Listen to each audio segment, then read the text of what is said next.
Hi hello नमस्कार, कसे आहात सगळे. तर मला असं वाटतं एक जवळजवळ मी महिन्यानंतर माझा मिनी ब्लॉग शूट करते.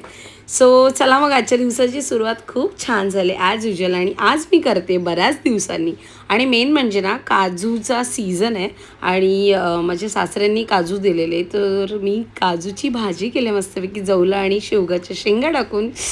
वाव, तर ते दुपारच्या जेवणाचं होतं. आणि सकाळच्या नाश्त्यासाठी होता आलू पराठा, कारण शिशाची शाळा सुरू झाली आणि तिला आलू पराठा खायचा होता. तर ते सकाळी नाश्त्याला झालं आणि ओ माय गॉड काय ऊन आहे बापरे. आणि आता ती शाळा लेट सुटते ना, सो मग हे सगळं बाई तयारी करून जावंच लागतं.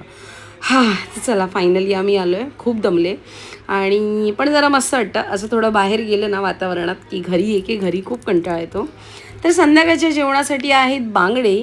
तर बांगड्याचा रस्सा मस्तपैकी, आता जी कोकणी वगैरे आहेत त्यांना माहीतच असेल की आपण बेसिकली कसा कांदा खोबरं वगैरे सगळं टाकून मसाला करतो, तर ते सगळं केलं आहे आणि काय यम्मी झालेला. वाव, सुंदर असे बांगड्यांचा रस्सा केला, बांगडे तळले आणि मस्तपैकी संध्याकाळचा बेत फिक्स झाला.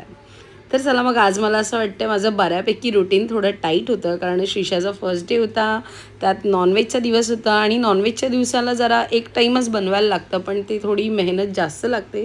तर अशा प्रकारे खूप छान जेवण झालं. दुपारी पण मस्त बियांची भाजी खाल्ली.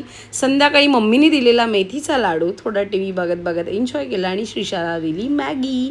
सो चलो मग अशा प्रकारे आजचा दिवस खूप छान गेला. व्हिडिओ आवडला असेल तर लाईक करा आणि नेक्स्ट रीलसाठी फॉलो करा. बाय.